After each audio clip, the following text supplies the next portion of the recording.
Hello, my friends, and welcome to another episode of 10 Minutes with TmFal. Today we're talking burnout. We're going to be talking about it, what are some of the symptoms, and how can you prevent it. I'm a physician, infectious disease physician in practice, 20 years plus, and there's a lot of data in the last couple of years really talking about identifying burnout, wellness activities and initiatives for physicians to prevent burnout. And it's really important to talk about it, to know what the symptoms are and really put things in place to prevent it from happening. Now, burnout is not specific to medicine or to any career, and anyone's at risk of burnout, especially just adulting and trying to do this adult thing. We also have kids in college who are, really at risk for burnout because they're high achieving kids who want to do so much and they're worried about the future and they're competitive and they're stressed. And so really thinking about burnout as something we want to prevent and have people realize how to know the symptoms, but also to put things in place for self-care and wellness and have systems in place that prevent this from happening.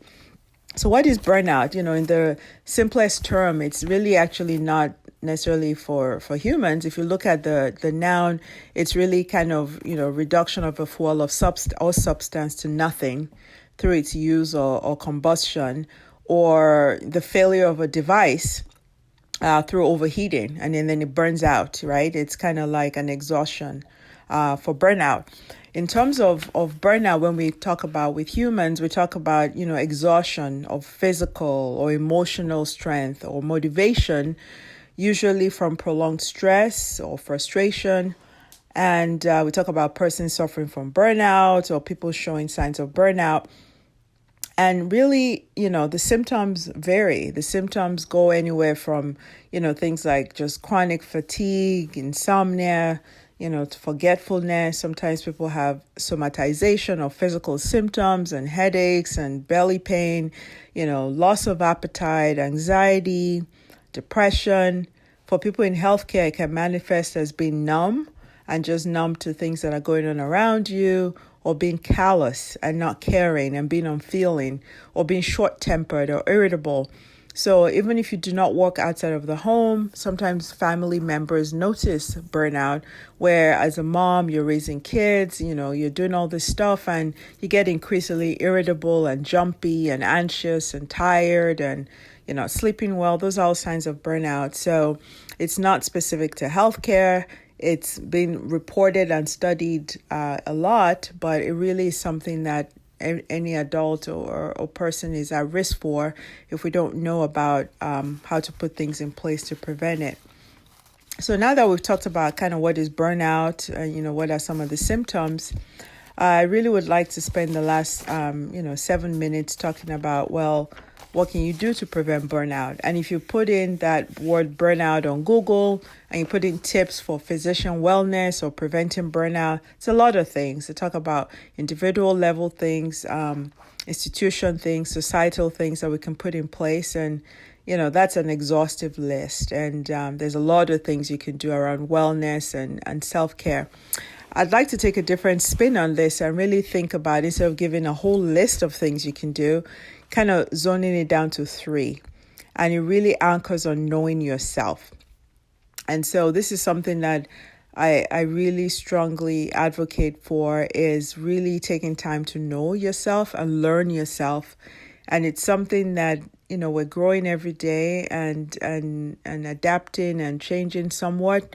But the core of who we are and the things that are of importance to us and how we view ourselves and is really key. But that takes introspection and learning to know yourself. So once you know yourself, then that's kind of, I think, the key to thriving and also preventing burnout. So when you know yourself, 3 things happen. You know what you want. 2, you know what you need. And 3, you know what you have. And I'm going to talk about preventing burnout around those 3 things. So with the example of healthcare and trying to prevent burnout in the workplace, 1 is knowing what you want, which is only happens after you know who you are. So once you know what you want, then it becomes clear.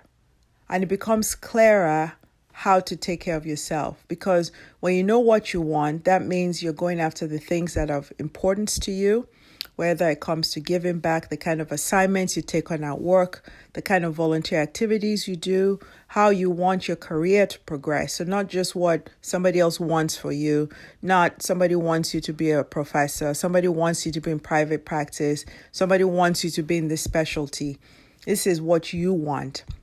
And when you know what you want and your goals and the way you're living are in alignment with what you want, you're less likely to be burnt out.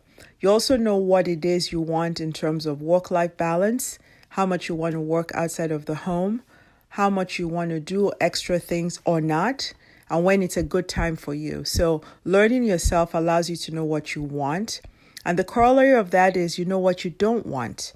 So if you're not interested in a certain position, if you're not interested in taking on this other activity, when you know what you want, you can put things in place to make sure that you pursue the things you want. Your goals are in alignment with that, and you don't do things you don't want to do as much as you can. All right? The second thing is knowing what you need. And this is really important to preventing burnout, because you know yourself and you should know yourself better than anyone else. And what you need is what you need, not what the group needs, not what your family thinks you need, not what your girlfriends think you need, not what your girlfriends need, but what you need. And I say that in terms of self-care and wellness, both for your social, your spiritual, your emotional, your physical health. You need to know when you're feeling stressed and overworked and tired, or when you need to process things. Do you go into a period of introspection and take time and find stillness and meditate and take some quiet time? Or during those times, you need to be around other people and draw from their energy. You need to know what you want and what you need at this point. And for some people, being around other people may be what helps them during those periods. But if you find that drains you, that's not what you need. Physical activity may be the fad for everybody to do Zumba and people to do work and other classes. If that's not what you need, find what you need. If you need to walk, if you need to cycle, whatever you need. Spiritual, social, emotional, figure out what you need. And you can only do that when you know what you want. And once you know what you need, you go after that and put those things in place. It's like the well-oiled machine, the car that's optimized. You know what it needs, and you know when you need to do the engine oil changes, when you need to rotate the tires, when you need to check the brake linings and all of that. You don't wait until the car starts to flash the light or when it breaks down, because that breakdown is never sudden. It's missing a lot of signs. So when you know what you need, you can put those things in place to improve your wellness and prevent burnout. The corollary of that is what you don't need. So if you don't, you don't need toxic relationships, you don't need to do things that you're being pulled into that don't benefit you. And so by knowing what you need, you know what you don't need. And then the third part of preventing burnout is knowing what you have. And what you have is not just about material resources. So using those material resources is great. But what you have is appreciating all the things around you that make you whole.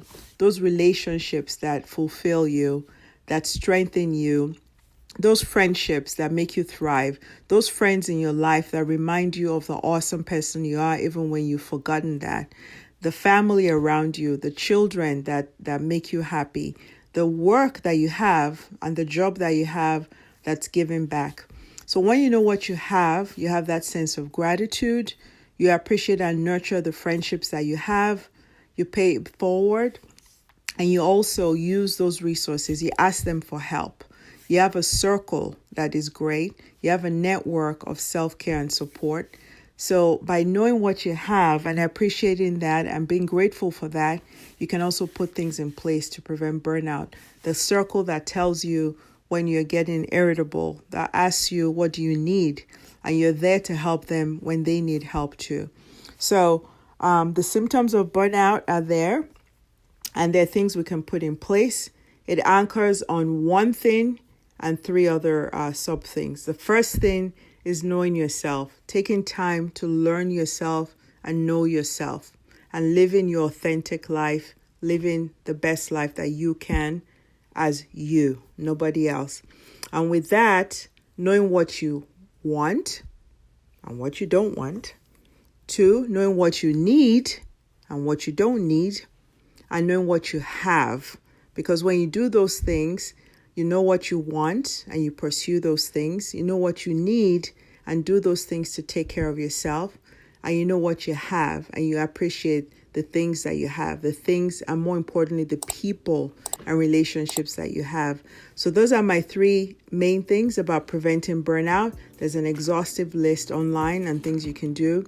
But knowing yourself, and with that, knowing what you want, what you need, and what you have are my tips on preventing burnout. Thank you for listening. 10 minutes with TmFal.